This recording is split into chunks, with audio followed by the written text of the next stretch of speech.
References. Okay, so we're looking at a few matters of form. Section 4 of William Strunk's The Elements of Style. So let's look at references. In scholarly work requiring exact references, which is what we're focusing on, literary essays, etc., abbreviate titles that occur frequently, given the full forms on an ABC list at the end. As a general practice, give the references in parentheses or in footnotes, not in the body of the sentence.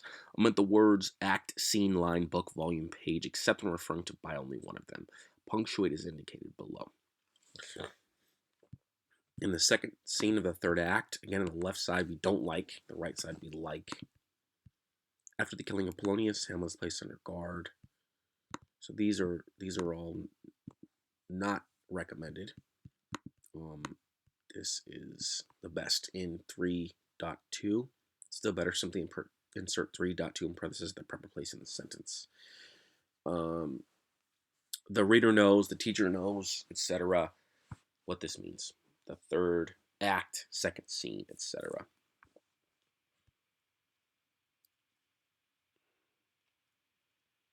This is an interesting one, though. Omit the words act, scene, line, book, volume, except when referring by only one of them. Remember, when I was writing, I always included all of them.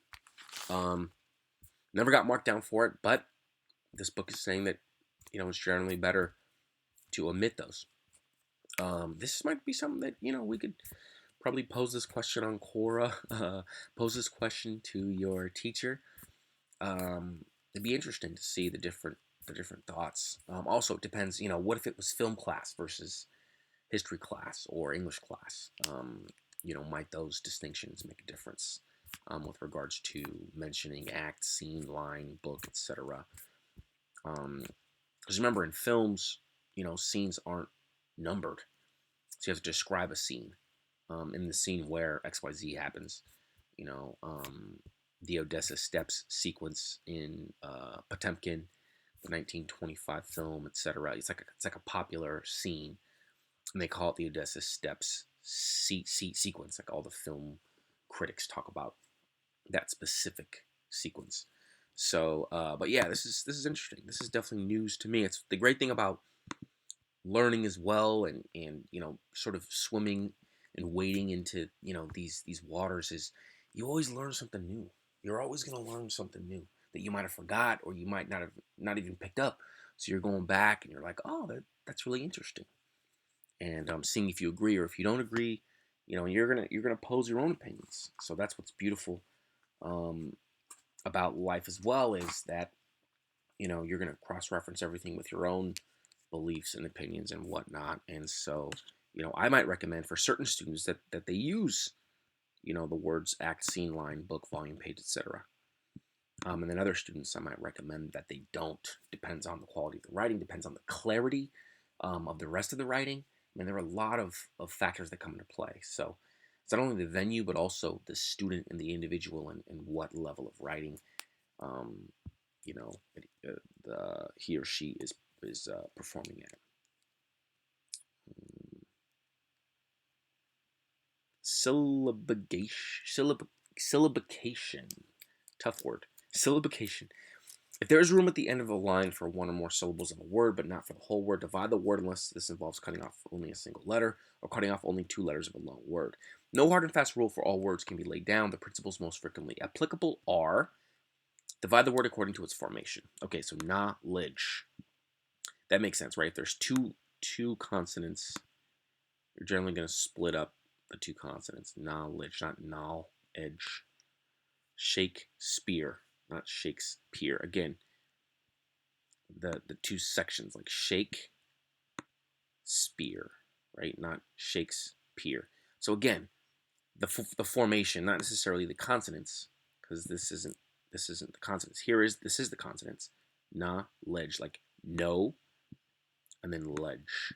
So knowledge, and then here shake. It's not going to be shakes and then peer, because that splits the consonants. It's actually it sounds better. The formation: Shakespeare, Shakespeare.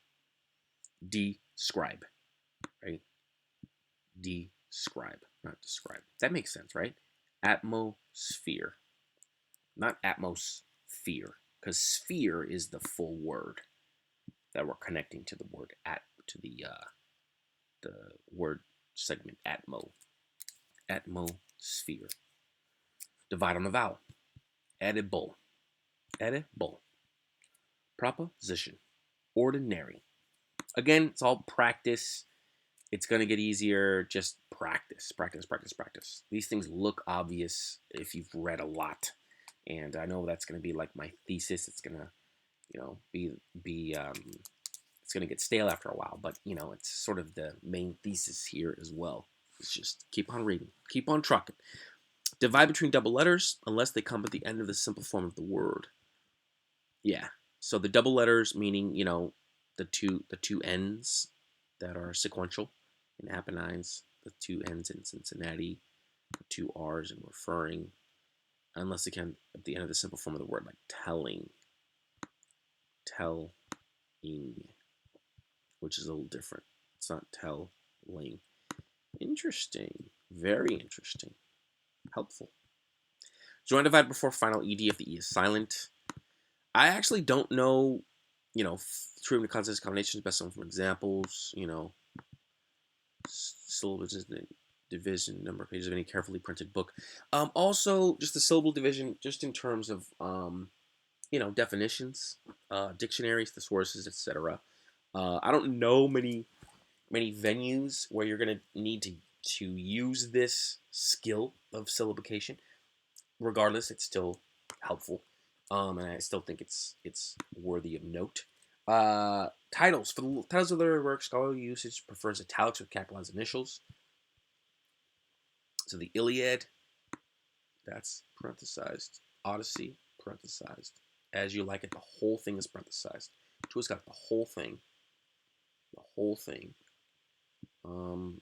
A Tale of Two Cities. Or Dickens's Tale of Two Cities. Note the apostrophe S, which we commented on in an earlier video, because Dickens, the S is singular, and his last name Dickens.